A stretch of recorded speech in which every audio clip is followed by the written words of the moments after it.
You guys want to get some coffee or something? Can I get a cup of coffee? Black? Can't you see we talking? White? Even little kids in Mexico drink coffee. Well, I'm not a little kid in Mexico, okay?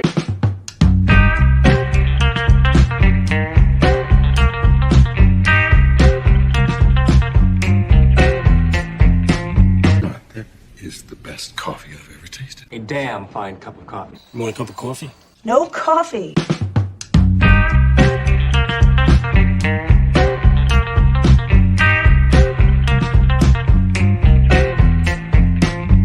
Coffee drinker, huh? Maybe we can grab some coffee? Coffee, coffee, coffee, coffee, coffee, coffee.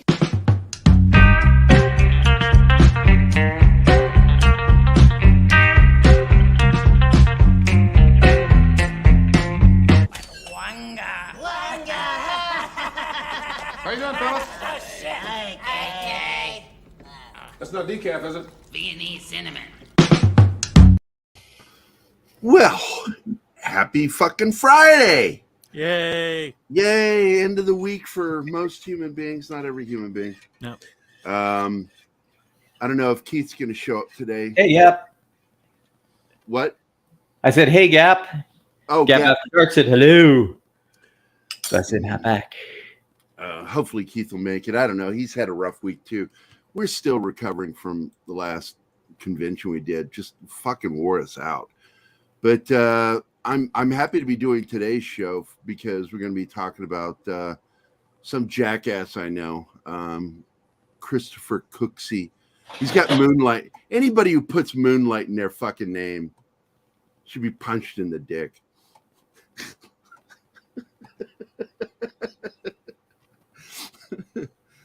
Ladies and gentlemen, you all know Christopher Cooksey. He's a good friend of mine.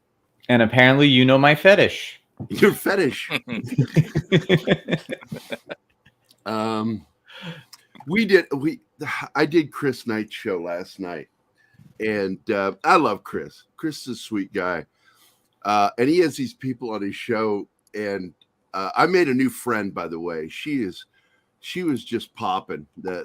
She's another comic book artist, and I'm going to get her on this show. She's fucking sharp as shit. And what I found funny was the other two, I felt like sometimes they didn't know what they were talking about in this game show. And she and I were just kind of sitting there, like, we'd look at each other, we'd like get this look like, what?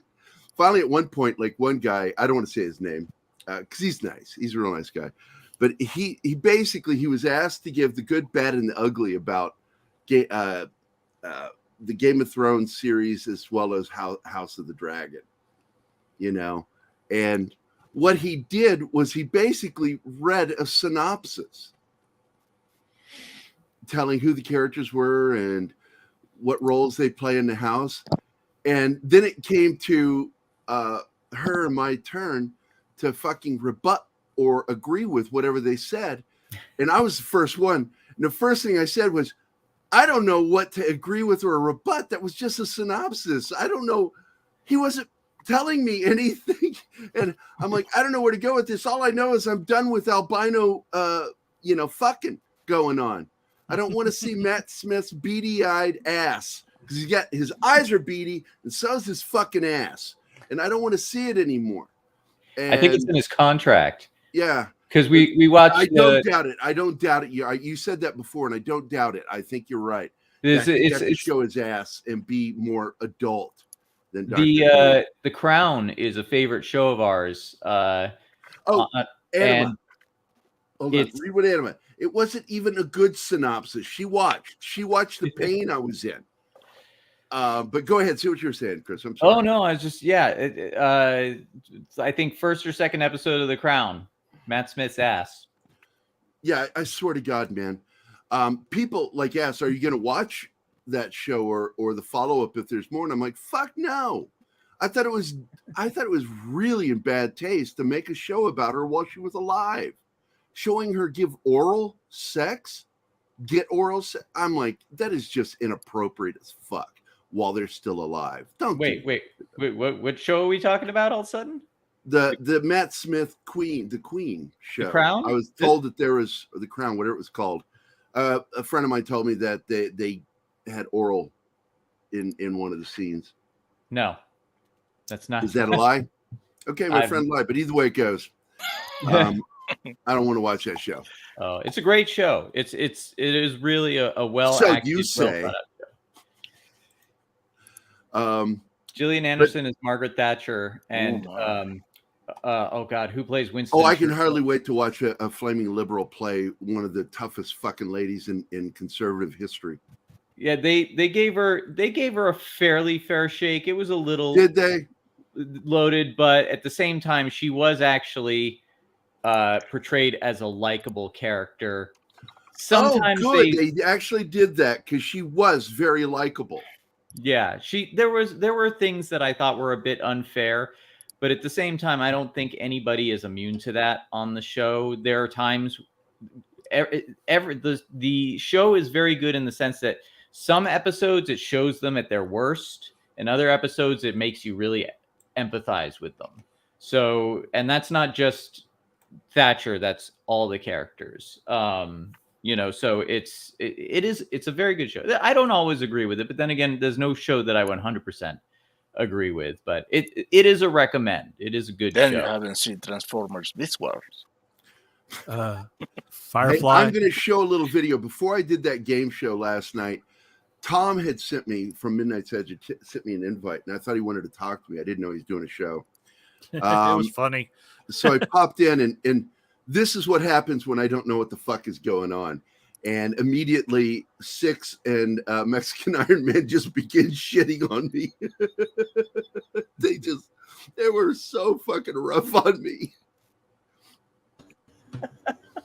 Look who's here. Oh my God. Gerry I'm with a only J. here for a minute because I got to go Who do the fuck let another him in? show. I Oh, don't shut know. up, Six. You're so mean to me. He had a key to the back door, evidently. Yeah, it's back door. So what's going on? I'm surprised you have time to join us for a live stream because you have 47 live streams on your channel all week long. What? He's live streaming right now. I mean, while he's on actually, here. I'm supposed to be joining someone else, and I saw yours, and I'm like, is this a meeting? And it's like, oh, no, it's No, live. I just gave it to you earlier because I wasn't sure. You who know was what? showing You up. notice that he didn't say he had to go till he saw that I was here. Now all of a sudden he doesn't have time to be here. He's like Clobby. Wait a minute, Yeah, what I I know. do? No, I'm sorry. I'm not Clobby. I mean, he's like Culture Casino. Wow, man. I love it when Culture, this is the first time ever he's let me know he wasn't showing up. And I'm like, bitch, you never show up. Like, what the fuck? Hey, Gerry, long time no see, buddy. Hey, how you doing, buddy? Good to All right, see man. you guys, including you, Six, Meanie. Gerry, I love you. I love you too, hon. I love all you guys. Shit, you guys are great. But I got to split. I'm on a Star Wars Rumble show. No worries. By a friend of mine in Kansas City. But I saw this and I had to find out what was going on. So it's good to see you guys. We were just talking shit about you. Hey, True. I don't mind as long as you're. I know, as long as you're talking me. about you. I know. Yeah, exactly. All right, guys. I'll see you later. Bye, Gerry. Bye. Take care, Gary. Do we have a few more here, Six, that I missed? And that was it. It was just like I didn't even know I was going live. I'm like, what the fuck? And did you see how perplexed I was when Mexican said what he said to me? I'm like, what the fuck are you talking about? And then I realized what he was talking about is that I do this morning stream. And he didn't want me to do the morning stream at first, but he sees that, I get a lot of audience with this. And I enjoy doing it. This is a show. There's Six. There she is. I just like that Six was just like, who let him in here? Yeah, who let him in here? And then, like, fucking Mikey lets into me, and even Tom shit on me a little bit. But that's what friends do. We shit on each other, and I love that. I love that my friends shit on me. But let me remove that video now because this show's about you today, Chris. I'm sorry I did that, but I was so tickled by just how confused I was. Fucking like, what's going on? Why are you shitting all over me? Somebody give me an umbrella. Hey, well, I appreciate it because let's face it, Gerry, with this, you're definitely the one that holds this show together. Otherwise, it's just. Have you seen my live streams? I just go all over the place, and it's always nice to be like, okay, I can lean back and just let Gerry take over. It's yeah, and and I get a lot of shit because I interrupt people, but two things are occurring when I do that, Chris. One, I'm on shit internet, and sometimes I'm lagging behind, or just not in sync with the other people. And the second one is IBS. Second one is I have to direct the show, and that's why I get that credit at the end of the show, directed by, because I have to make sure. Because like sometimes, like Keith went off on a tangent the other day, man, and I just sat quietly and let him go for like 10 minutes, and I'm like, there's no end to this. I have to stop it now so we can get back to the original subject. I think that was Thursday's show. Was it yesterday's show when I did that, John? No, it was it Tuesdays, I think. Tuesdays, because we're supposed to be talking about something, and then he went off on a little tangent, and his tangents are very good. I like his tangents a lot of time because he educates you. But when we got to 10 minutes, I'm like, okay, I don't think he's going to circle us back, because that's one thing I'll do. I'll circle us back. He doesn't do that. He doesn't do See, that. I get live stream anxiety. Like, I'll make a point, and in my mind, I'm going, okay, just give it a little time, wrap it up, because nobody wants to hear your ramble, and then I'll end, and then everyone else is just silent. I'm like, this is your chance to jump in. All right, hold on. Here, she's shitting on me. I guarantee you, I haven't even read it yet. I'm going to read this live. I haven't read it yet, but I saw two things, and I went, up, there she goes. Two things happen when I interrupt people. One, I'm more important than everyone else. Two, see part one. Oh, God almighty. I have something for 6, because I've Oh, shit, don't pull it out. Oh. It's a pussy pick, not a dick pick. I was getting I've quickly figured out that 6 likes the kitties. Anima loves Mr. them Spock. too. Mr. Spock is one of the banes of my existence. He's most illogical, aren't you? You see, my dog is called Spock. Scribe, of course, is here. Scribe Light is here, Yep. and he is, of course, one of the staples, one of the bits of glue that holds my own live streams together. So, shout out to Scribe. And I have a Twitter relationship with Scribe. Yes. That guy showed me on the doll where he touched me. Scribe is great. Very intelligent. Right here. Scribe to Scribe.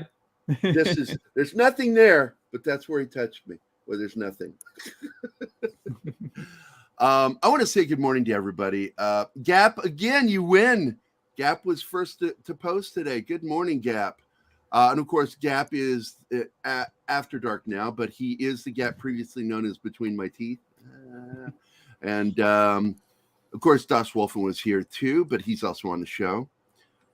Then, of course, the love of my life, Anima Confusa. Also, secretly known as Danny. But I don't say Danny because everybody would confuse and think I'm talking about Dork Night. Then D. Bud Martin, who is he is part of this family, man. Everybody in this Gap, I'm going to go through this list. Every single person here, we're up to 22. We're normally between 26 and 31 people, regular people that are on the show that I look forward to seeing every fucking day.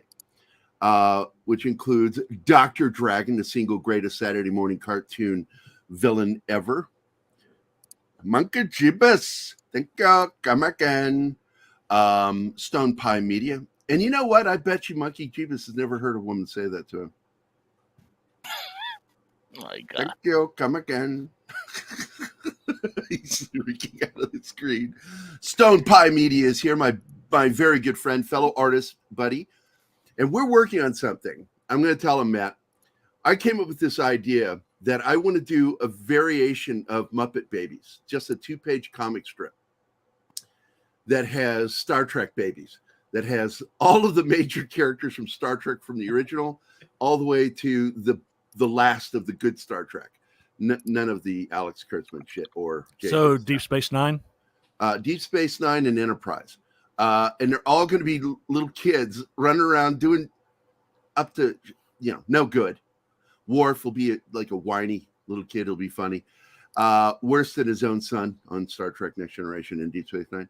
And And I said, and at the end, you find out like why this is happening is you see that Granny is actually just Q sitting in a rocking chair going, I may have made a mistake when I made this.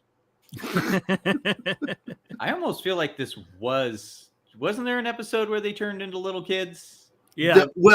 Everybody was de-aged because of something. Yeah, they were about 12 years old, but I went younger. I went like tiny kids, like 5, still going to kindergarten or daycare.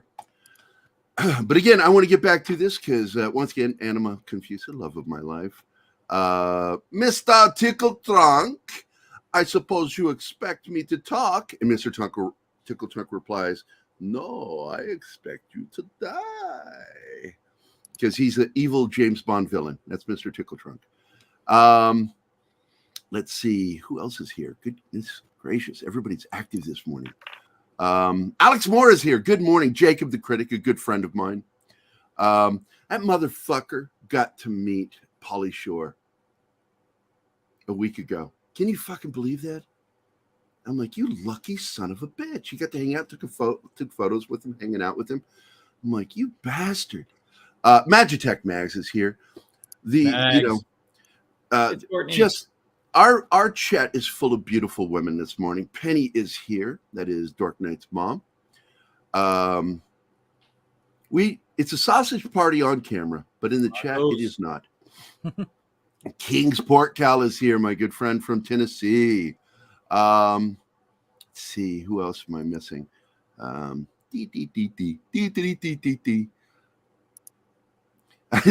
But Scott Lewis, why aren't you on the show, motherfucker? Oh, I'm busy selling. I got this sexy voice, but I'm gonna sell. Marcus is here. He says Marcos A here, but it's Marcus on Twitter. So I'm gonna call him by his Twitter name because that's what I do. Good morning, my good friend. How are you doing?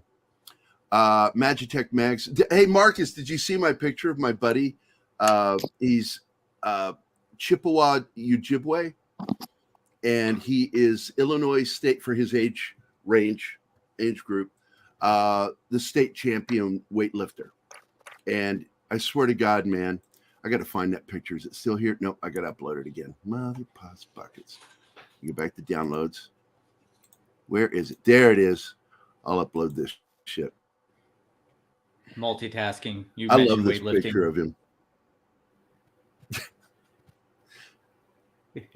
What's funny is like the weights I was lifting last I lifted before I moved was like twice that size. Here we go. That is him. He is the Hulk.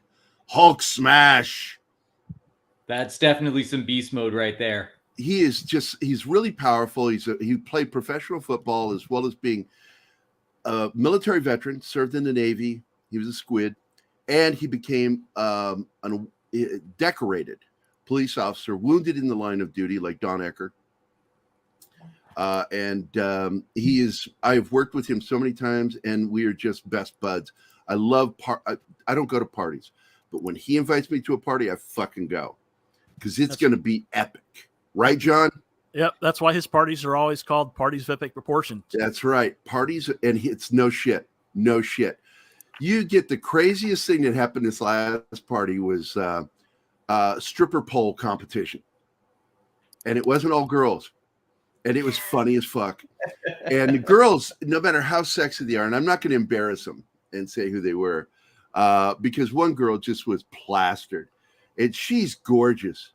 And she's going at that pole and she kept falling. and trying to like work that. Every time she fell, she would try to work that into the routine she was riding. It was hilarious. But it was that is his parties, man. A lot of drinking, a lot of music. And Steve Tibbs, right, John? Yeah. Steve is coming out of retirement to work with me on an album. Nice. Yeah, we talked about it and agreed upon it. When he heard my song Kyra, he sat there and started like free versing on it. And it was really good. And I'm like, holy shit, you get my music. All right. He says, yeah, I want to do more. That felt good. So I'm going to write some more music, and I'm probably going to use some of my songs because there are 4 songs of mine that he really likes, and I just removed the lyrics the vocals from it. Let him just go to town, man. And it'll be fun. Okay, we are now in the 20s. I'm happy. Hey, boss. Scott Yeah, says buddy. he got no invite. And he may be right because he's not in the group. Yeah, hold on a second. I'm sorry, Scott and Keith. Did you talk to Keith, John? No, I didn't. You didn't tell me to call him. God damn it, do I have to tell you to do everything? Jesus Christ. Did you go pee this morning? I'll be back.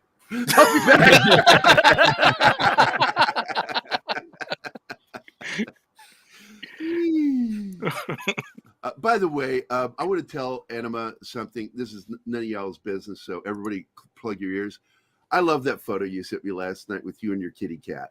But I swear to God, I thought that was her other cat, Loki. But she said that the sunlight and the flash, that she was using a flash, makes her gray cat look like a tabby, orange. And it blew my mind because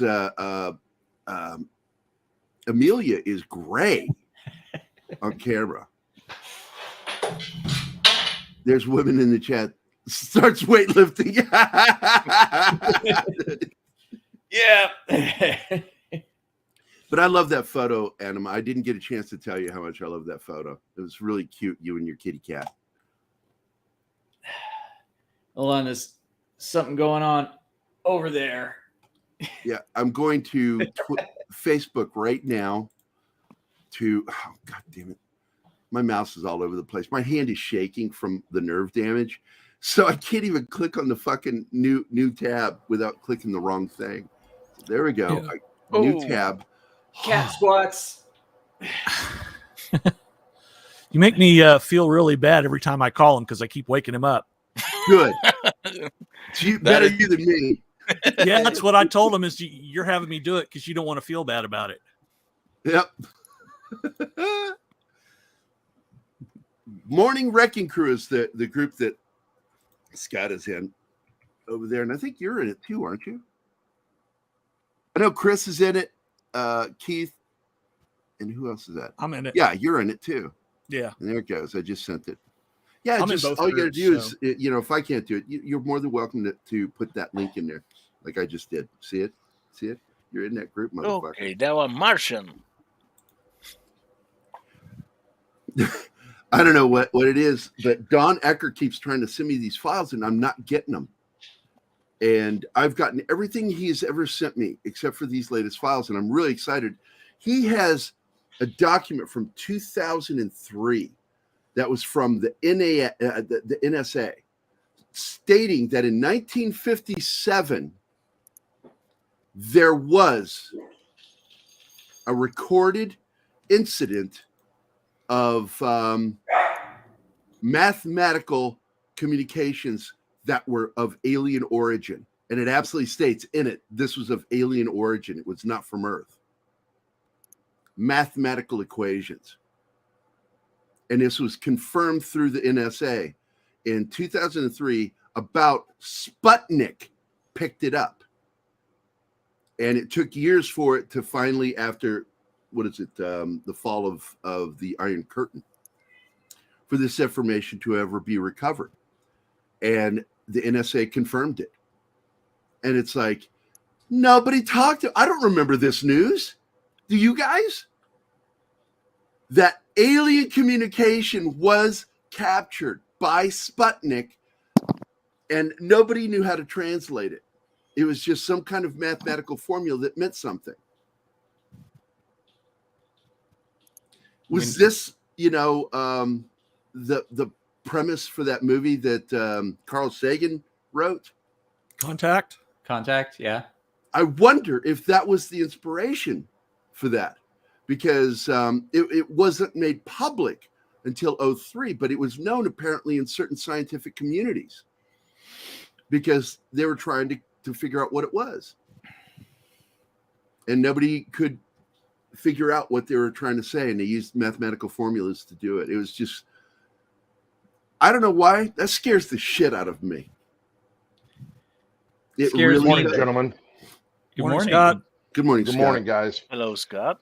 You're absolutely correct. It's scary to find out what is all out there. You never know. Because there's stuff that has been made semi-public, but the media didn't want to run with it. So the general public doesn't find out about it unless they're reading these. It's an output of NSA press. The NSA they do actual press releases. People don't know that. Yeah. And you can go read those raw documents. That's what it was. And nobody ran with it. It's like, why wouldn't you run with that? Unless you're in collusion with somebody to suppress this information, the media. Gary, I'm always busy, but I always make time for you. Chris, your artwork is phenomenal. Your project is going to be great. I encourage everyone to back that and get behind that because it's going to be really good. No, it's really good. It's really good. Maybe not phenomenal. I'm just trying to make you feel good. It's all right. Somebody says, hey, I saw some of Chris's artwork. I was like, yeah, it's all right. I don't really. I love Chris's work. I really do. You're just one of the sharpest dudes. When I became friends with you, I was like, because I met a lot of you fuckers. I met a lot of people in that group, and you. I just forgot her name. Hold on, let me go look at my messages. Allie. I didn't even have to look. I remember Allie Henny. I was already friends with Chuck Dixon and Graham, and but getting invited into that group, is so nice. And I got in there because of Denise and her husband. I just forgot his name. I'm having a shitty morning with names. Star Wars artist. Oh my God. Did the Predator series in the comics. Oh, Dorman, Dave Dorman. Jesus Dorman, Christ. I've known this guy for years. Denise and Dave were personal friends of mine. And Denise has actually gotten me work. When Dave couldn't do it, she gave it to me. She's done that. She's a wonderful person. Denise is amazing. Well, and she's gorgeous. I told Dave one day, dude, you scored. You got like the perfect wife. She gives a fuck about you, what you're doing, involves herself in your life, loves you to death, puts up with your crap as an artist. And on top of that, she promotes everything you do and helps build your career. I'm like, that's something amazing when you have somebody that does that for you. And then, of course, like I said, Denise has been very helpful in my career. And she introduced me in that group, and I met you in there, and I'm like, who the fuck is this weird dude? Because you were posting some weird shit that was like H.P. Lovecraftian type stuff. Well, that's the thing. Well, two things. One about the group. I was invited by Bat. Yeah, we can't say the name of the group. I'm not going to say the name of the group. I was invited by Bat and Lash, who he and his wife Jackie were almost like my Comic-Con den parents when I was a kid, just running around. Like I'd always coming back to their table. And same thing. They got me work. I actually, unfortunately, I can't really talk about it because there's an NDA, but they got me work on a project involving Stan Lee before he passed away. And then they introduced me to James Hudnall, who worked on the Quantum Terror, and introduced me to Val Merrick. And I met you through that group. And it's an incredibly supportive community. And that's, I'm going to say this and at the risk of sounding mushy, but I'm being sincere here for a change. You guys are just a great group of people. And I'm really happy that all of those. I agree wholeheartedly with that group. Yeah, I think the most fun I ever had in there was when the gentleman that co-created the Bass Reeves comic, David Williams. We've gotten into. He went after me one time, and I went after him one time because he started talking about this being a Christian nation. I said, "Well, which Christian?" Because there's a lot of denominations, man, and they don't all fucking agree. Like if you're Baptist or a Protestant of any kind and start telling me how I need to be a Christian as a Catholic, I'm going to call bullshit on you. So, but then he got after me because Graham and I were Catholics. If you're from New York, it's Catholic. And I'm like, I told Graham later, I'm like, holy shit, David Williams dug his fucking spurs into me, man. I wanted. I love David. I do love David. I think he's great. He's a really great artist. Amazing artist. But he's not on you know, Facebook anymore, though. He's on. I have a MeWe account. I see him on MeWe. well, after Bass Reeves, man, I think he was inundated by people contacting him, and I think that's what caused him to leave. Kevin Graveau, I've been trying to get him on this show, and I worry that he won't come on the show because I'm white, so I told Keith to invite him. It's just one more white motherfucker wants me on his show. Magitech, I get licked by cats all the time. But where? That's Usually disturbing this to hear. That's disturbing to hear. All right, guys, I know I'm late today because I've been busy, no invite, other stuff. But if I may, Chris, what is your project? Tell us about your project. No, shut up, Scott. Hey, I just want to know more about it, man. I just want to know more about it. You'll find out when I build up to it, motherfucker. You're welcome. Thank you. You just keep that sexy voice. That's all I ask. Scott, you're awesome, though. Thank you. Yeah. I really appreciate you. Thank you. I think I got everybody. Has everybody been mentioned? No, I've missed some. Let me see. Penny. Hold on. Nope, I missed some. Awesome one is here. It's Courtney. Good morning, Courtney. Scribelight, of course, I did mention 6. Scott Lewis Marco. Yep. Okay, I got them. Daryl the Derelict. Mighty Max is here. Real Wade Nation. Zombie Box Reviews. Holy crap. Good morning. Good to see a fresh face in here. Willie the Epic Monkey King is here. Another monkey. Is he? I didn't see that. Okay, Epic Monkey King. Good to see you, man. That means we have 2 monkeys in the house? Yep, Is War it Monkey official? hasn't shown up yet. Oh, not yet. Jeebus is here, though, so it's a Yeah. it's a house of monkeys right now, technically. It is a house of monkeys. I'm sorry, Anima. House of the Monkey. Shout out to all the monkeys. Yeah. Oh. By the way, before we start getting into your shit, I got to tell you, one of the funniest things I ever saw was Zoe had a bunch of her friends over to the house one day, and she goes, "Dad," I'm like, "Yeah, baby." She goes, "They want to see your silverback gorilla impression." There's nothing more hilarious than seeing preteens, like 12-year-old kids, fucking terrified when I start going at them as a silverback gorilla. Because one, I'm fucking huge to begin I'm with. scared as an adult. And I do the and then I start going out at them with my arms up in the air, all squatted down. And they're like, "Oh shit." They start backing up in their seats, like, "What the fuck?" So I agree with you. There's nothing more fun than doing that. Hold on. What's this? Marcus says, "What are your thoughts on The Rock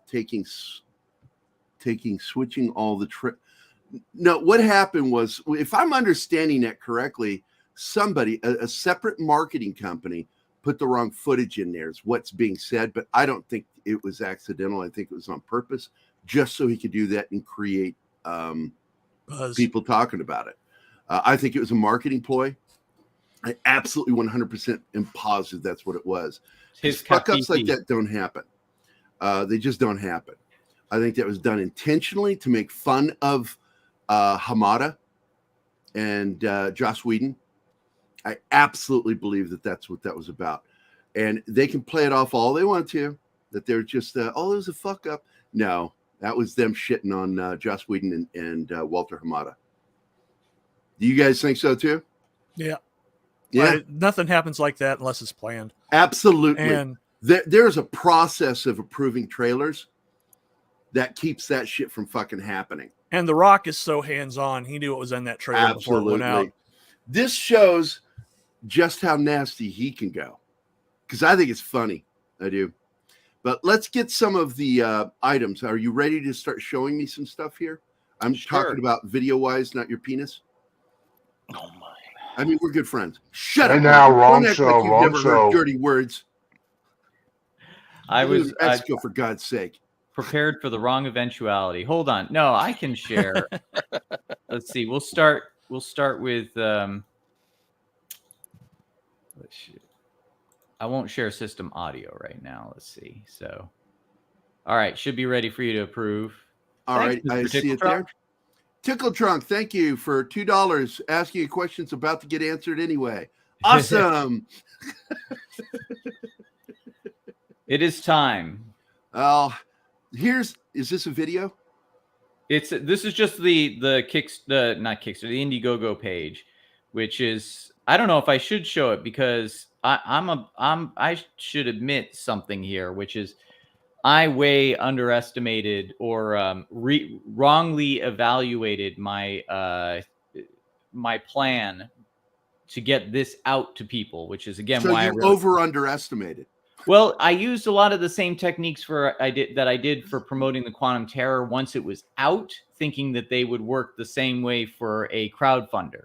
And they didn't. It completely went the other way because, of course, when the movie's out, the Quantum Terror, which, you know, is out, I had an Indiegogo for that too. You know, I told you I want to do this, and I think next week would be a good time to do it for free. To do show the movie on the show, and we can sit there, watch it together, and talk about it while we're watching it. Oh, that would be fun, actually. Yeah, I love that idea. And you have the right to do that, right? Yeah, I have. Now I distribute the Quantum Terror through Film Hub, which aggregates it to different platforms. So it's on Tubi, Filmzy, and it just went up on Amazon Prime. What we have to do is apparently we got to put it in the description down below. All rights allowed by the name of your studio. I 100% own the IP to the Quantum Terror. By going through Film Hub, I bypassed any distributor, so I have the right. I like that. I have the right to show it, screen it, sell DVDs, anything I want. Netflix made any offers yet? No, it's not going to go through. Hey, look, don't be surprised. You could get making even Crackle, Tubi, they'll pay you to put the movie on there. So definitely be pitching it to them to sell it to them. Tubi is my biggest earner. This movie is earning money. This movie. All right, good. It's doing well. Now, for Mr. Tickle Trunk, I want to thank you again. Here is your video.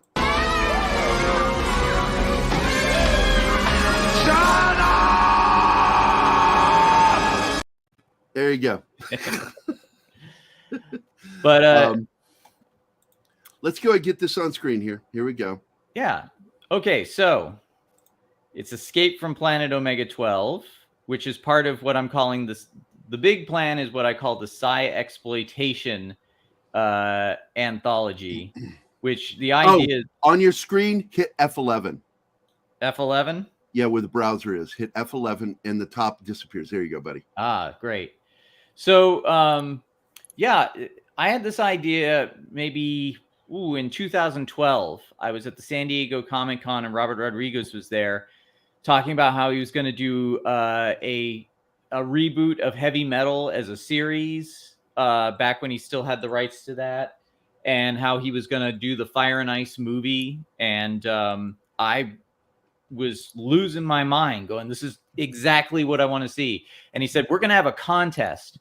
If you have a short film and it's, submit it to us or the pitch for it. And if we like it, we'll put it in our heavy metal anthology. And I went, awesome. And then I went and read the terms of service, which pretty much said whether they pick it or not, they own any idea you give them. And I was like, I'm not going to do that. So I started messing around with green screen and miniatures, and really, even then I was into Genndy Tartakovsky's animation, who does Samurai Jack and now Primal.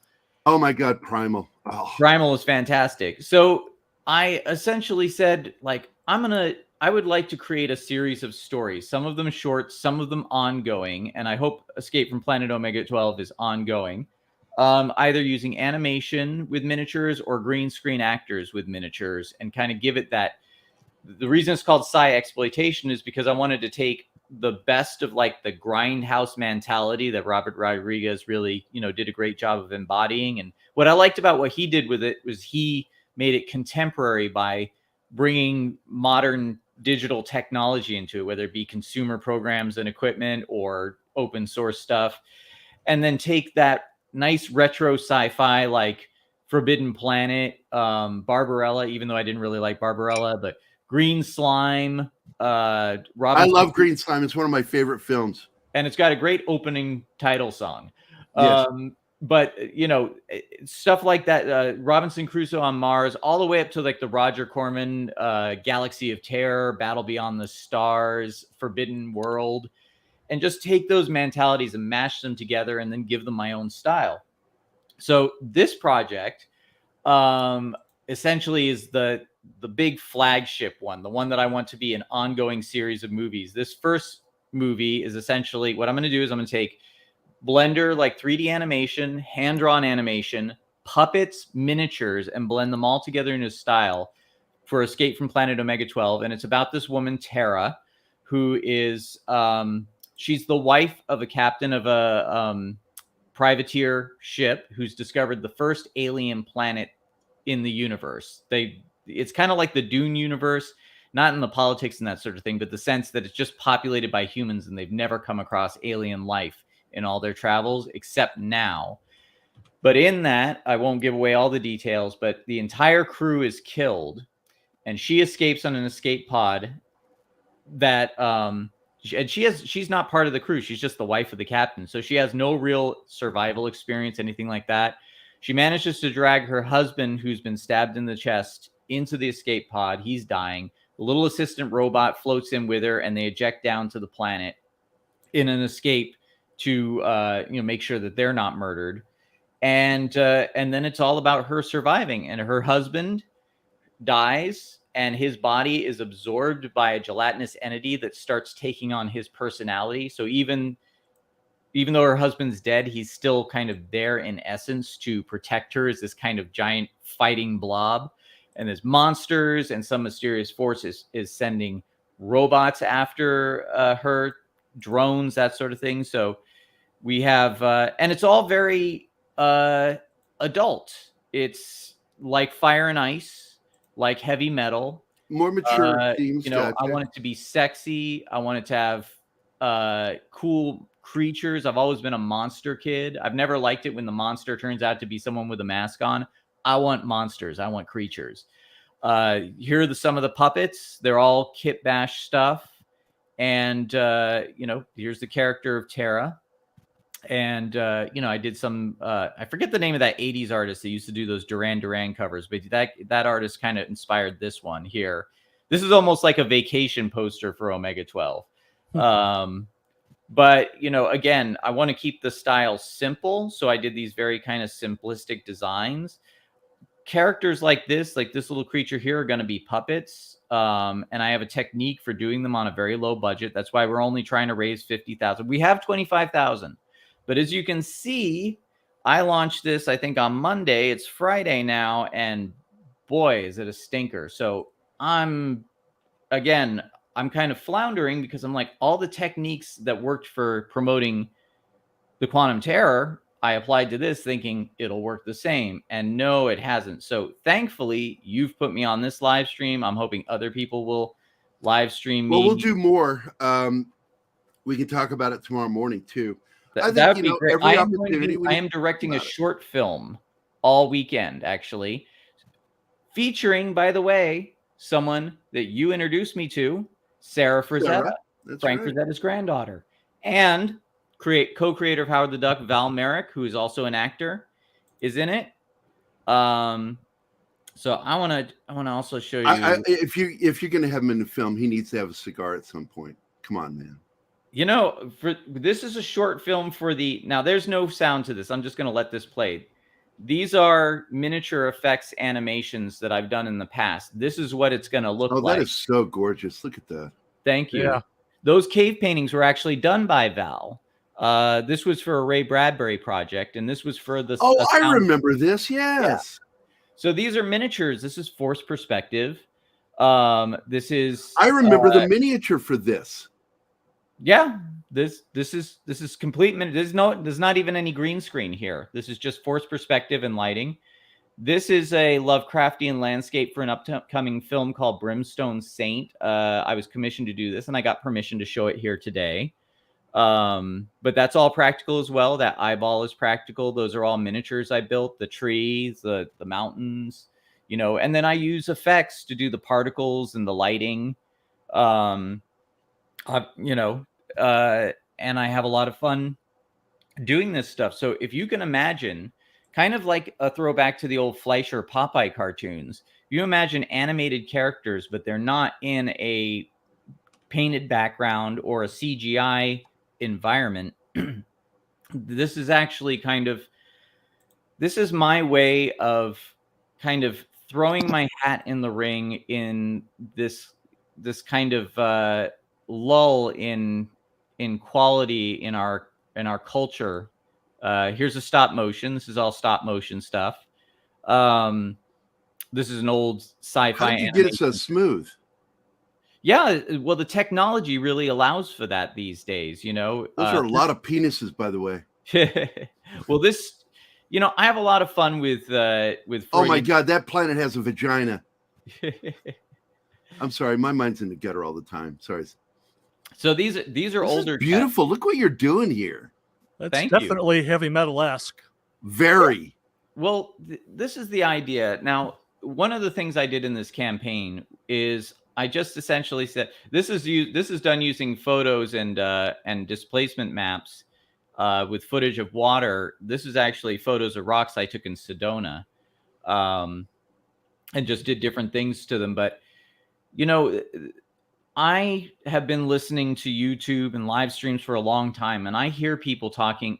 I hear the complaints about the Star Wars and Star Trek and that sort of thing, and there's nothing I can do about that stuff. I would like to see those properties treated with more respect as well, and with more care. And I think the criticisms leveled at them by YouTubers are good. They're valid. We need to keep pointing out that this stuff is substandard. But I kept thinking to myself, what can I do? Now, I'm going to ask you real quick. Some of these look like these were miniatures too. And these are, this is a miniature. This is a miniature forest.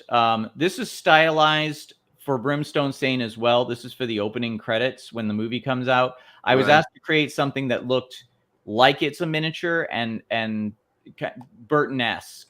Matter of fact, when we Burton, did, when we did the kind of the test, this is stop motion with long exposure photography. So every shot of this was taken with a 20-second exposure. Okay, how did you do that? Go back to that. The flame in the dark, and those were Christmas lights through a hole that I would whirl around for every 20-second exposure. And the exposure is, so sensitive that entire scene was just lit by those Christmas lights. This is really cool looking. This is very H.P. Lovecraftian right here. Yeah, Brimstone Saint has a very Lovecraftian tilt, and as you know, I have a love for Lovecraftian. Yeah, the first thing I ever saw from you was Lovecraftian. Yeah. When I go, God, one of those weirdos. But man, you're fucking cool, dude. I'm so glad we became friends. Oh, me too, man.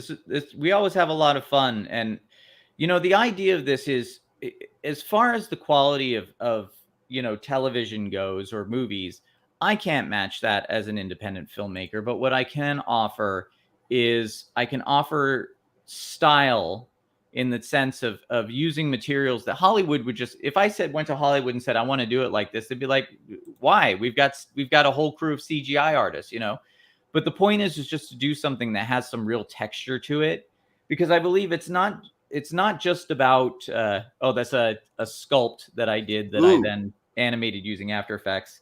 But by manipulating it. Yeah, that was pretty cool. Can you go back and do that again? That was really cool.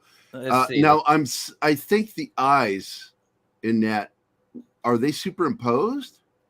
This is broken up into layers. So the inside of the mouth, the teeth, that sort of thing. I'll pause it for a second. So the sculpt looked a lot different, but then I layered in textures. And then the eyes, they're a separate element. The teeth are photographs I took of shark teeth. And the ears are a separate element. And then I layered in textures like marble texture and that sort of thing. Right. And then I used Puppet Warp Tool in After Effects. And what I actually did, and I apologize, I don't have a good piece of footage of that, but I actually shot footage of me dressed in a trench coat with gloves and a sci-fi weapon. And then I motion tracked this head onto my body. So I want to see that. Do you have that? I don't have that. God damn it! I'm afraid Chris, it might be fucking tease me, man. It might be somewhere on my Instagram. But the thing is that I like what you did there, though. That's really kind of nifty.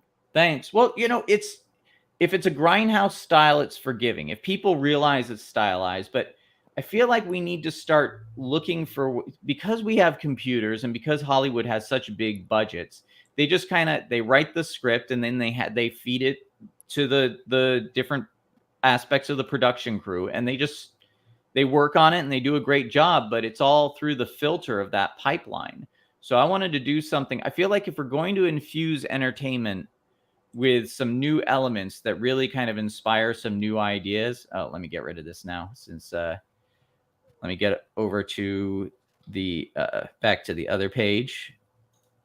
So we need to, as independent creators, we need to think of ways not to just tell better stories, but to do more unique things that are going to inspire people. Because I feel like if you look at our culture today, our pop culture, and if you want to, if people want to add politics to that, I do believe politics is downstream from culture, but everything's kind of getting homogenized. But it wasn't. All the stuff that we are seeing that just looks the same and isn't satisfying us is the stuff that was grassroots in the past. I mean, Alien had an $11 million budget. Or was it? No, Star Wars had an $11 million budget. Alien had an $8 million budget. Yeah. What's funny is when you look back on it, Star Wars and even Blade Runner had what was considered by the studio system an independent production budget. Yeah. And these are movies that they kind of thought, well, we'll just throw them up on the screen and see how they do. They didn't think that Star Wars was going to do very well. But George Lucas was doing kind of my version, and thanks for putting the Indiegogo up there.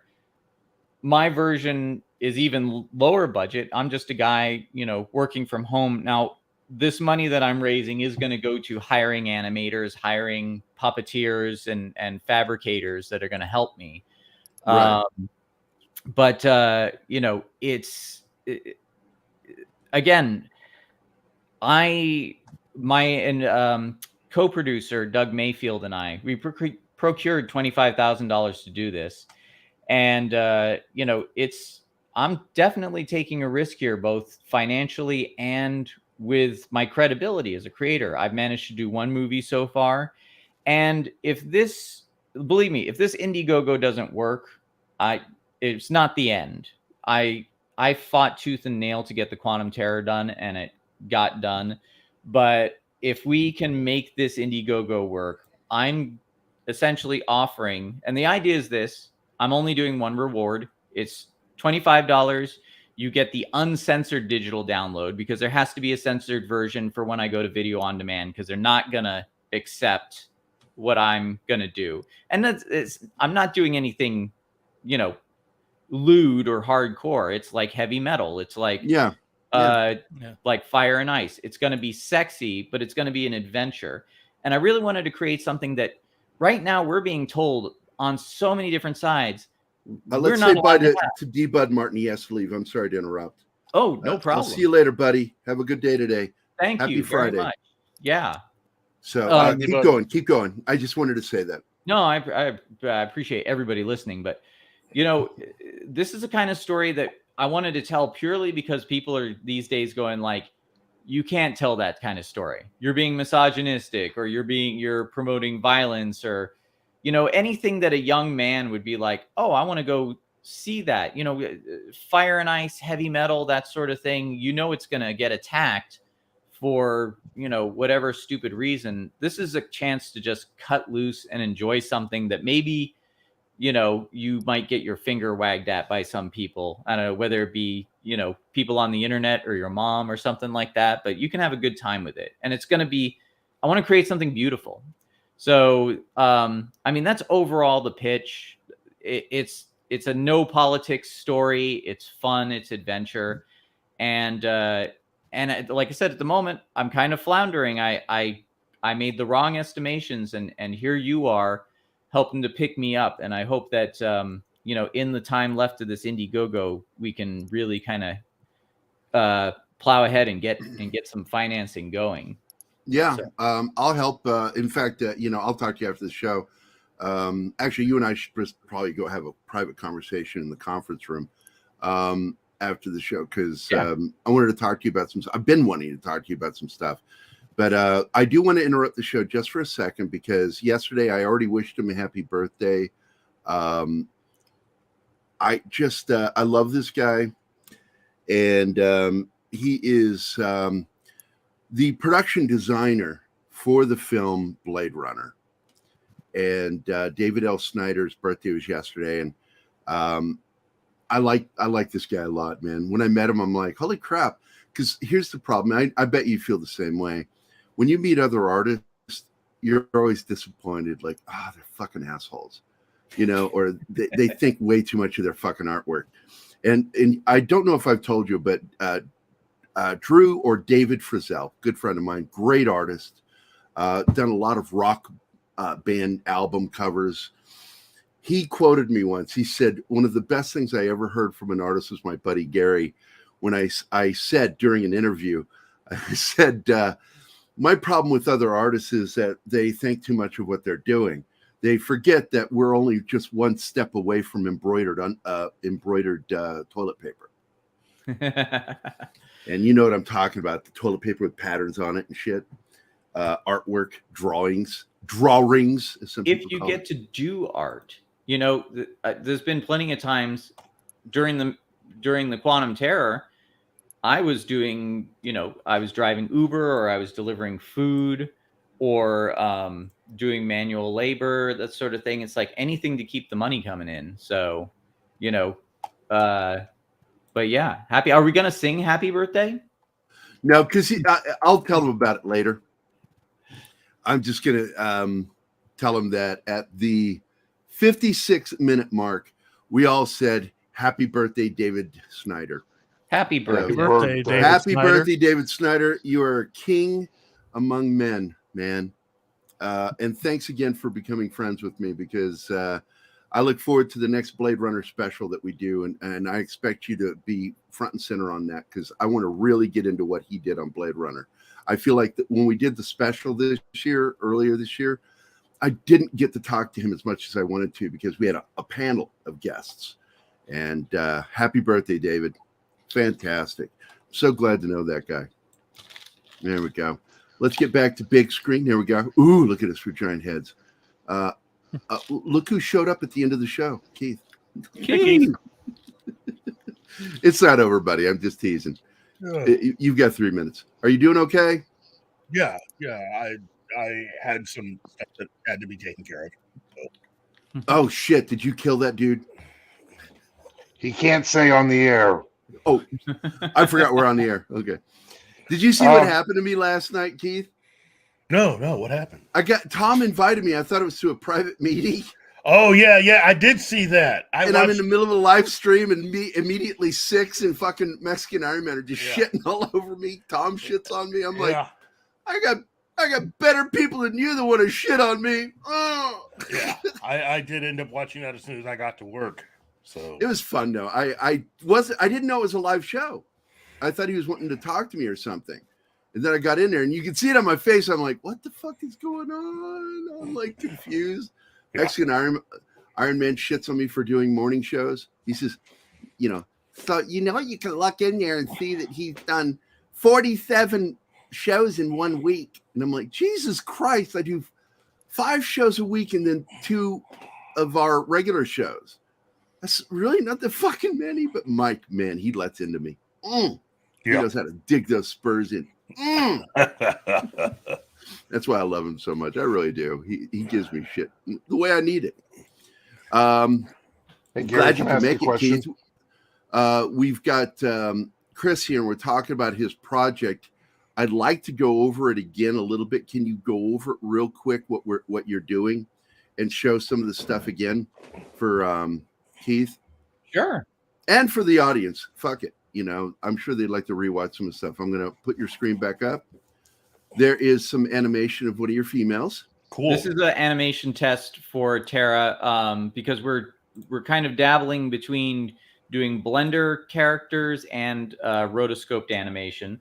Ooh. So Keith, just to catch you up, this is an animated feature film, Escape from Planet Omega 12, done completely independently. It's going to be blending hand-drawn and CGI animation with miniature backdrops. So actual 3D physical, not CG generated backdrops using green screen and motion tracking.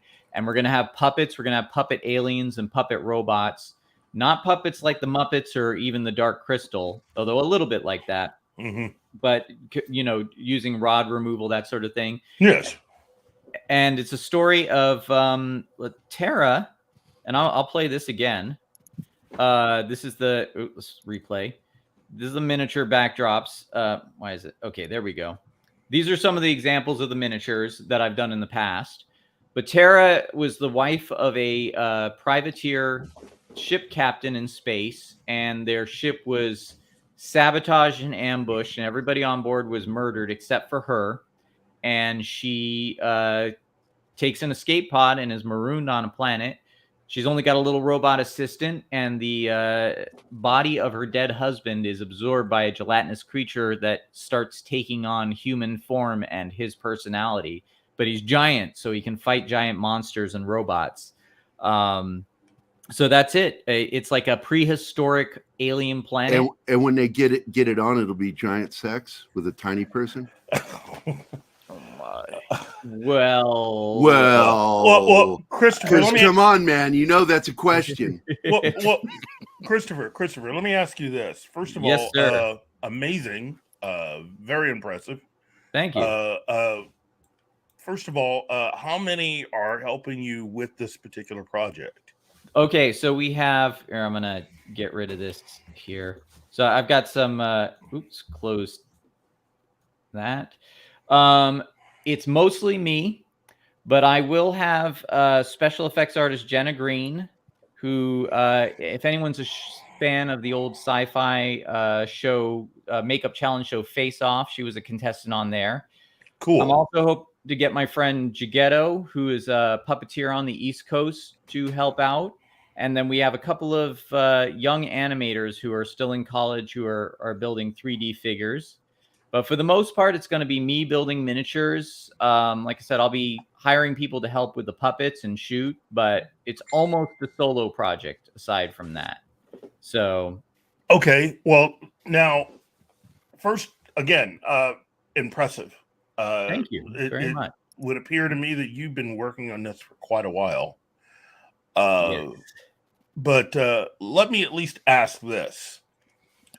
What particular programs are you using to create this? Because the technology is advanced so far that this is definitely a project that I could not see any one person really being able to do even 10 years ago by themselves. So what particular programs are you using to create all of this? Okay. That's a very good question. So I'm using a wide variety. So mainly it will be Photoshop, and for the hand drawn stuff, it'll be Photoshop. So you can see, let's see. Well, I won't go back to that, but some of the hand drawn stuff I was doing is Photoshop. So for creatures like this, they're going to be puppets. Okay. Now, the puppets will be fabricated in parts because I don't have if you look at the behind the scenes of, say, like the Dark Crystal Age of Resistance series, they had massive sets with puppeteers everywhere, and it cost a fortune. And even though the show was loved and would have been considered a success, the sheer cost of it didn't allow them to do another season. Yeah. So what I'm doing is I'm making the puppets a lot smaller, and I'm actually using After Effects and Mocha Track to shoot the puppet elements. So a figure like this, I don't know if you can see my mouse. Yeah, you can. So I would shoot the body movements in one pass. I would shoot the head in another, the wings and the legs all in separate passes, and I would create an asset library of arms, legs, wings, heads, all doing different things. But to, taking a cue from Samurai Jack, where there was a real kind of discipline and economy of movement and a simplistic style, I can pick from those libraries different movements. So for every time one of these creatures appears on the screen, I don't have to go and shoot those specific movements again and again for every time that it does something different. I can use motion track to cobble together the body parts and create an animated, essentially it's like a combination of puppet and a composited animation. So I can create that movement all by itself. And there's different things you can do. I mean, in animation, there's walk and run cycles. I mean, if you watch South Park, a lot of what those characters do are recycled movements over and over again. They just resync the lip movement. Also, this is a show that has very little dialogue because she's marooned by herself. The other characters, this is deliberate. The gelatinous creature that absorbed her husband and the little robot don't have mouths that move. So when they talk, we don't have to spend time syncing up the lips. When she talks, we'll do, kind of what Robert Rodriguez did when he had his sound dubbing issues with El Mariachi is she'll talk, you'll see her lips move a little, and then we'll cut to something else as she talks. So there are all these economy things that we can do. And that's why they're also miniature backgrounds as opposed to painted backgrounds, is we can shoot them in different passes using motion control and then composite them together in different ways. So once the miniature is built, it can be photographed multiple ways and then thrown out, but the assets are always still there. And then there's going to be a lot of hand-drawn elements. Like, let me see if I've got, like we may have a planet in the background that's actually literally just a painted element.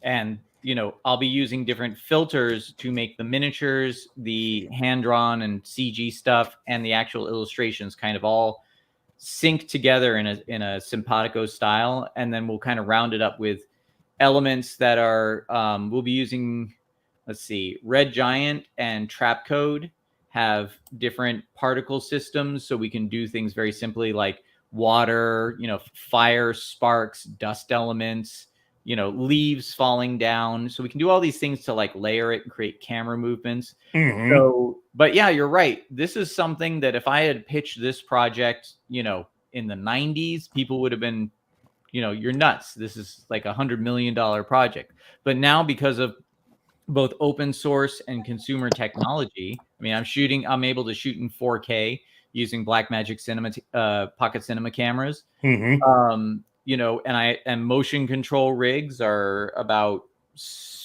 averaging about $600 for a decent one. I mean, you can spend thousands on motion control rigs, but for my little space, I can get the work done with one that's around $600.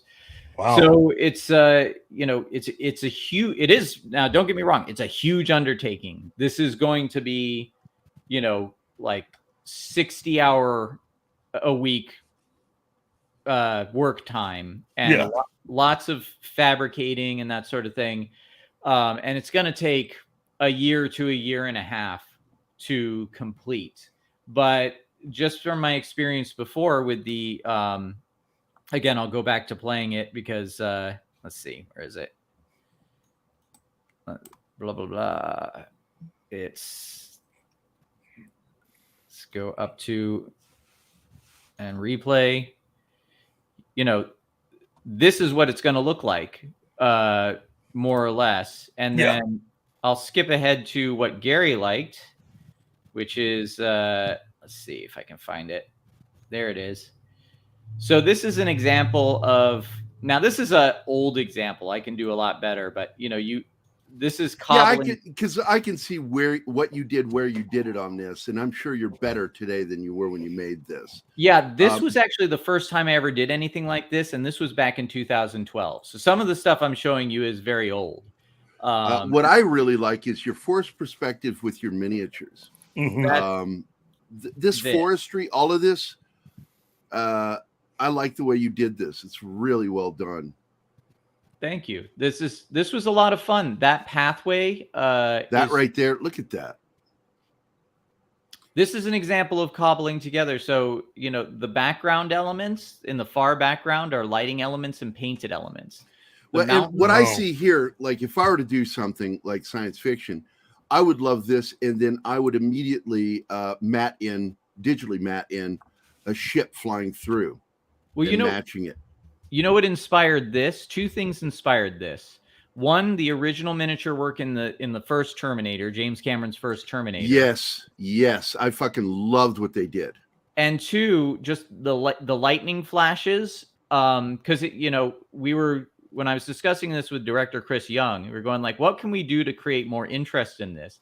And my brain immediately went to Star Trek V when they walked into the rock columns. Right? Yeah, to meet God. To meet God. So I thought to myself, hey, if I was ever, Dildo Planet. What? Dildo Planet. This was so this was gonna be for the original short film that I was gonna pitch to Robert Rodriguez and decided not to. This was for Girl in the Window. And by the way, look at that. Did they not see that? Because this has been online for years. I'm sure they saw that and they're like, Razor Crest. We'll just modify it a little bit. I'm sure they didn't, but that's a really old one as well from like 2012. But that's almost fantastic. I look at that, and the first thing my eye is drawn to is that the water is not having an impact from the touching the rock. Yeah, you would have an echo. You would have echo coming back at you. Lapping. Well, that's essentially, that's the thing about this style, is it's not going to be. You're not going to worry about it, right? It's going to be stylized. It's going to look like that. But, stuff like that. I went to a nearby pond and just, set up the tripod and just shot water. So I have a water element, but now, again, that's with the particle systems that I'm going to be getting as part of the funding. This is what the kind of stuff the budget's going to. Like these leaves are part of a particle system. But the technology is far greater now. The things that Trapcode can do are just incredible. So, like I said, it's the merging of old school, like 60s to 80s sci-fi movies with the Grindhouse, but bringing all these new consumer tools to bear to create a style. I love that right there. Again, that is really cool. This was fun. Yeah. Brimstone Saint. I'm looking forward to that coming out. Chris Young is another filmmaker who has been working on his own film for years. It's a supernatural Western starring Bill Oberst Jr. And he asked me to do miniatures and the opening stuff. So this stuff's more stylized. And again, he really appreciates this work. He likes that I'm doing something different. And he asked me, he's like, will you create like an opening credit scene that looks Burton-esque? And I was like, that sounds like a great time to me. So I'm looking forward to that coming out. He's another filmmaker who he works on stuff, but he's putting in his own money. So he can only produce a movie as quickly as he can earn money. Let me say something. First of all, amazing work. Thank you. I find myself, my mind looking at all of this and thinking all kinds of amazing things. You've got stuff in here that's very reminiscent of a lot of the stuff that was being done starting in the 1950s, with something like Clutch Cargo. But I also thought of Land of the Lost television series, but also something like Jason of Star Command and a lot of the shows like that, Space Academy, the other show like that. But also going into the 21st century with stuff like Sky Captain and the World of Tomorrow. Another movie I really love, yeah. And also the original Sanctuary online series that spawned the television series, which used a lot of the techniques that you could find in Sky Captain of the World of Tomorrow.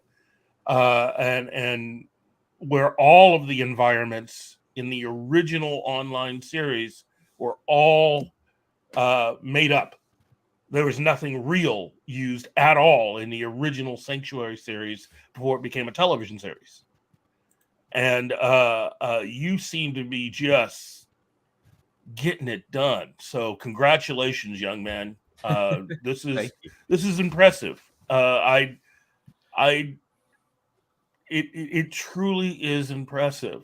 So I really appreciate that, Keith, and the fact that you mention all of those things really means a lot to me, because they're things. I mean, even even as a kid, I was watching. I was only 4 years old when I came to America, but I remember watching Doctor Who, and there was a lot of artificiality to it, but and this is kind of a qualm, not a qualm, but when people talk about realism in shows and movies today, it kind of makes me sad that that's like the only argument that people make against like a special effect or something like that, because I don't always want realism. I want to see the texture of the materials, the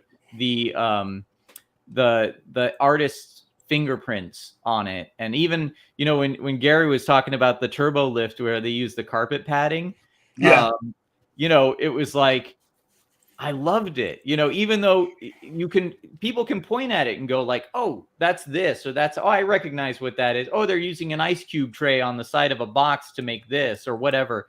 I love that aspect to it. And I feel like there's a kind of fun to that people just aren't getting out of entertainment today, because when you can build anything you want in a computer and you have enough money to do it, then you just do it and you don't think about it again. It doesn't force you to be imaginative. It doesn't force you to think of ways to create a new style just so you can make everything cohesive and immersive.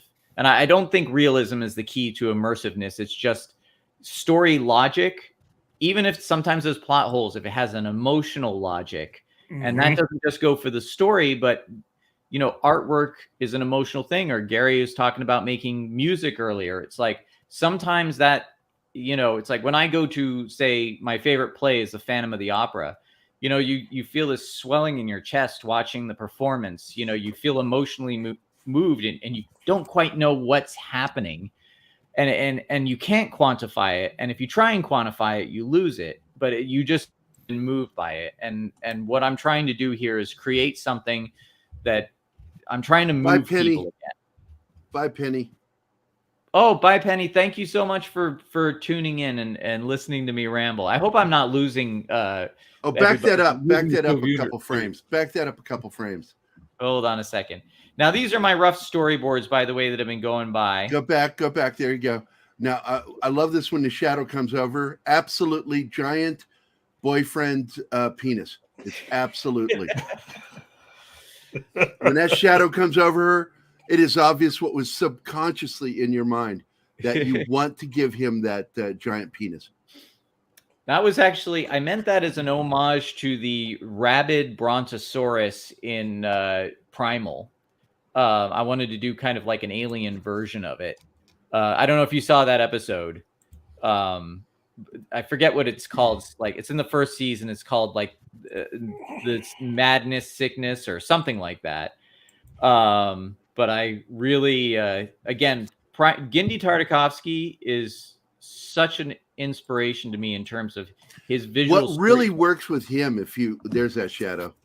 Oh my God, it's so huge. I just like his backgrounds. His backgrounds are amazing. Yeah, and that's his visual style is a big influence on me. Even though he's painting them or having people paint them, and I'm gonna pause this right now. Here. I just introduced Enema to Primal, and we're gonna go back and watch the entire series. Yeah, together. I really loved the second season, but there's something about the first season that I think is really special. That the second season, it's still there, but it's not. Well, there's a problem with the second season, and I'm going to get into my criticism of it on another show. Because definitely have me on that show, because I'd love to have that because the ending of the season pissed me off. Tartakovsky has a problem with endings. He definitely does, because if they were trying to tell you legacy, they didn't give it to you correctly. Yeah, that is not how you do a legacy ending. But in terms of what was I going to say? Yeah, his background work. I mean, he's just, what makes Tartakovsky special is this. And I was having this conversation with Peter Samedi on my live stream yesterday. I think the best storytellers are the ones who have a passion for the medium they're working in. This is why I never like people creating comic books just to pitch a movie, because they're creating a substandard comic book because they think that the comic book is just an afterthought or a stepping stone. They're not trying to, and Genndy Tartakovsky loves hand-drawn animation and wants to see where he can push it as an artist to its extreme. And so he creates stories that allow him to do that. And that's what I'm doing with this, is I'm creating a story that I hope can take all the techniques that I've kind of learned over the years, or the style, my own techniques, and push them to a new extreme to tell a story that, is, like I said, it's adventure, it's sexy. It's nothing that I could do with actors either. It would be clunky and awkward if I tried to tell this story with an actress against a green screen. I'm sure I could find an actress that would be down for wearing that outfit for the entirety of the movie. Just like, in 300, Zack Snyder found guys that were willing to wear just leather loincloths. For an entire movie, and God bless them. But there's something about, I catered this story for this blending of mediums that I've always wanted to do. And yeah, so, again, the idea is I'm looking for 1,000 people with $25 that believe in this. And I do think that they're out there. And my co-producer, Doug Mayfield, he was a little wary of it. And I'm going to say it now. It's recorded forever. I think his concerns were correct. I was thinking too much in terms of, like I said, how I promoted the Quantum Terror after it was released. And because I had so much success with that, I thought the same techniques would work again. So now I'm kind of floundering, and I just want to say thank you to all of you, Gerry, Keith, Dus Wolfen, Martin, Scott. Thank you for kind of seeing this and picking me up while I flounder and believing this. It's really great to have you here doing that. Even if it doesn't work out, I'm very grateful. I'm sure it will work out. I'm honored that you want to just show us, because there are some people that would just take it and, squirrel it away or not say anything. I mean, it helps to express yourself and to say something and to show others what you are doing, because in your own way, you are also allowing us into your head, into a project that means something to you, that's close to your heart. And it's very helpful to others of us who may want to eventually take a chance to do something kind of similar with certain projects that we feel very deeply about. I'm impressed. Thank you, Keith. I'm thoroughly impressed. Let me say this as well. None of this would be exciting for me if I couldn't share in the excitement. And I'm doing this because I want to encourage people to think outside the box and try their own thing. I thoroughly believe that one of the big problems we're having at the moment is the corporations that own the studios don't care about the products that they're managing. And it's not because they have any ill intent. It's just not how they think. They're not the audience. They're not us. They're not, they're not part of that, the communal experience. Yes. Their world is finance and spreadsheets and bottom lines. And they're, some of them are trying their best. I believe that Zaslav is trying his best, but he still doesn't understand this stuff. He's just trying to figure out what's going to hit. I think it's up to, we can't get too corporate. We can't get too centralized. We need to decentralize what we're doing, which there used to be more. Ironically, there's so much more opportunity to decentralize, and yet people are kind of just honing in on, and I see it. It's like people are telling me, like, and this isn't reviewers. This isn't live streamers who are offering critiques of what these companies are offering. These are just normal people. Like, I'm 6 episodes into She-Hulk and I'm hating it. And I'm just like, stop watching it. Yeah. I'm like, there's so many people that the problem is that we don't have the resources to put it in front of you. And you're not you guys, but addressing this particular person I saw a post on, you're not making any effort to go find something different. You'll watch it because it's there, and you still hate it. And why are you doing that to yourself? So it's a little quip, but at the same time, I don't blame people because most people have jobs. They're busy. They've got families. I'm going through the same thing. It's like you sit down on the couch when you're too tired to do anything else, and you're like, what's there? And you don't want to spend a bunch of time looking for it. So that's a dilemma that we face on both sides. And I don't think anyone's particularly at fault, but I am looking personally to try and just make a contribution that might start the process of remedying it. And again, if it wasn't for you guys, I mean, I think about you guys and other people as the audience. If I present it to you and you're not interested, then I need to go back and try something else, because the idea of this is I want to make a connection, both artistically through the medium, through the storytelling, and personally. It's if we're not making that connection, then we're not hearing each other, and that's not fun. When we all kind of come together and go, this is cool, this is fun, and then we talk about it, whether it's my thing or something else, like Space Command, or what Charles Band is doing with his full moon features. There are people out there doing this. I got to tell you, Charles Band was a big inspiration, and it's amazing. I never went in that direction. It wasn't because of the wanting to sit down on the sofa and veg out thing. I fucking hate actors. And I hated a lot of the crew that I worked with when I was in school at the University of Illinois. And we would make films together. And I'm like, oh my God, I'm just going to go make comics. So I can only deal with like one, maybe two people. You fuckers drive me crazy. Mm-hmm. And just that, I don't know what it was, man. People being late all the time. People not showing up at all. Finally, when I made my first independent short film, I was told by Josh Becker, buy a van. And nobody comes to this thing. You go pick them up. They don't leave until you leave. And I went, oh my God. And the project was done quickly because I would just basically kidnap every person that was working on the film. And they weren't allowed to leave. I made sure they were fed. Yeah, you got to do that. I held them hostage, but I did make sure they were fed. And we go down. You know what, though? I do love working with actors. I do understand your complaint. My problem is I knew actors that worked in theater. Well, yeah. I mean, there are definitely lots of actors that I've worked with when I'm like, okay, never again with that person. But my editor, my co-editor, dude, was a fucking heroin junkie.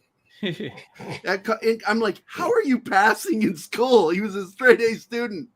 I'm like, that guy was like strung out. There's a photo of him, Bruce Campbell, Josh Becker, me, and right to my immediate left in front is my editor. And he's also in other pictures from the Bruce Campbell Film Festival weekend that I put together, the Freaky Film Festival. And every time I see him, I just want to fucking punch him.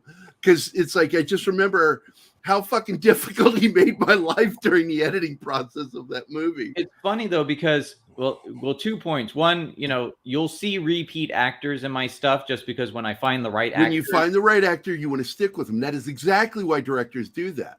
Well, yeah, it's like a troupe. Like even Shakespeare had his troupe that he would write. Clint Eastwood, John Wayne, all of them had actors that they wanted to work with, and when they co-produce a film, they use their group of actors. Fucking Jackie Chan does it.